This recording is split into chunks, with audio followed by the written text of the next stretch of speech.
আল্লাহ সুবহানাহু ওয়া তাআলা সুন্দর করে আপনাকে আমাকে জানিয়ে দিয়েছেন 3 শ্রেণীর মানুষকে আল্লাহ ক্ষমা করে না।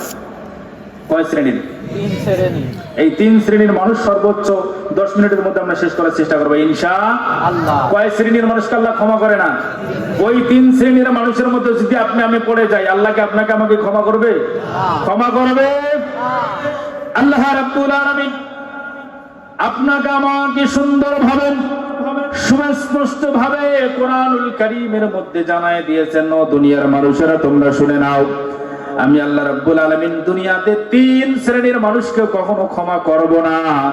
এই 3 শ্রেণীর মধ্যে আমাদের থাকা যাবে নাকি থাকা যাবে না? থাকা যাবে নাকি থাকা যাবে না?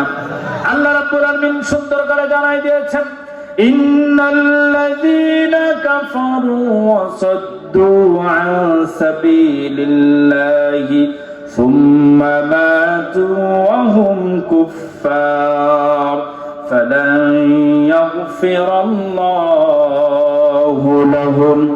আল্লাহ রাব্বুল আলামিন এই আয়াতুল কারিমার মধ্যে আপনাকে আমাকে সুন্দরভাবে 3টা গুণ দিয়েছেন। বলেন কয়টা? যেই 3টা গুণ আপনার আমার মাঝে থাকা যাবে না। এই 3টা গুণ যদি আপনার আমার মাঝে থাকে, তাহলে আপনাকে আমাকে দুনিয়া আখিরাতে ক্ষমা করবেন না। একজন আওয়াজ দিয়ে বলুন তিনি কে? আরো জোরে বলুন তিনি কে? আল্লাহ রাব্বুল আলামিন এবার 1 নাম্বার সেই গুণটা জানাই দিয়েছেন। দুনিয়ার মানুষেরা সুন্দরভাবে তোমরা শুনে নাও, 1 নাম্বার গুণ হচ্ছে ইন্নাল লাযীনা কাফারু। জোরে বলুন আল্লাহু আকবার। আল্লাহ রাব্বুল আলামিন সুন্দর করে আপনাকে আমাকে জানাই দিয়েছেন, আমি আল্লাহ রাব্বুল আলামিন 1 নম্বরে ওই সমস্ত মানুষদেরকে ক্ষমা করব না নিশ্চয়ই যারা কুফর অবলম্বনকারী। আল্লাহ রাব্বুল আলামিন বলেছেন ক্ষমা পাবে না 1 নম্বরে তারা এই দুনিয়ার জমিনে কুফরি করে চলাফেরা করে যারা। নাউজুবিল্লাহ বলেন। আল্লাহ বললেন, কে বলেছেন? আল্লাহ বলেছেন যারা কুফরি করেছে আমি আল্লাহ রাব্বুল আলামিন তাকে ক্ষমা করব। কি করব না? যদি কুফরি করে ফেলি তাহলে কি করা লাগবে? এখন কি করা লাগবে? কি করা লাগবে?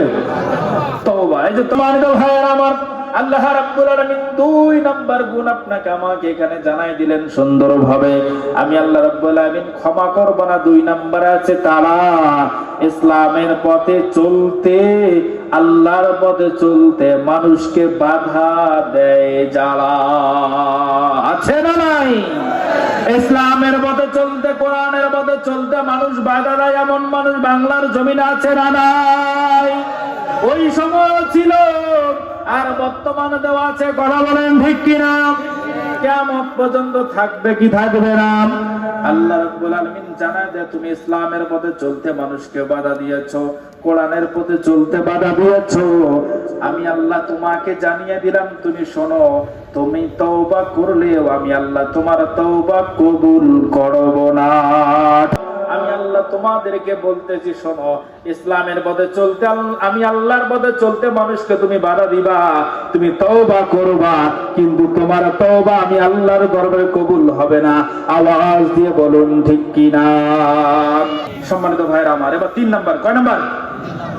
আল্লাহ রাব্বুল আলামিন আপনাকে আমাকে সুন্দর করে জানায় দিয়েছেন, ও দুনিয়ার মানুষেরা তোমরা শুনে নাও, আমি আল্লাহ রাব্বুল আলামিন তোমাদেরকে জানাই দিলাম সুম্মা মাতু ওয়া হুম কুফফার। জোরে বলুন আল্লাহু আকবার। সম্মানিত ভাইয়েরা আমার, আল্লাহ রাব্বুল আলামিন আপনাকে আমাকে সুস্পষ্ট ভাবে সুন্দর ভাবে জানাই দিয়েছেন। 1 নম্বরে ছিল কুফরি করা যাবে না, মানে কুফরি করলে আল্লাহ ক্ষমা করবে না।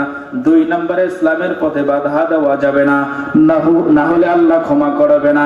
3 নম্বর আল্লাহ সুবহানাহু ওয়া তাআলা জানায় দেয়, তুমি যে 1 নম্বরে কুফরি করেছো, কুফরির উপর অটল যদি তুমি থাকো, কুফরি সহ যদি তুমি মৃত্যুবরণ করো, মৃত্যুর পর আল্লাহ তোমাকে কখনো ক্ষমা করবে না। ক্ষমা করবে না। প্রথম নাম্বার ছিল কুফরি করা যাবে না, করলে ক্ষমা করবে না আল্লাহ। 3 নম্বরে বলছেন কুফরি সহ মৃত্যুবরণ করলে ক্ষমা পাওয়ার কোনো সুযোগই নেই। কুফরি সহ মৃত্যুবরণ করলে ক্ষমা পাওয়ার সুযোগ আছে?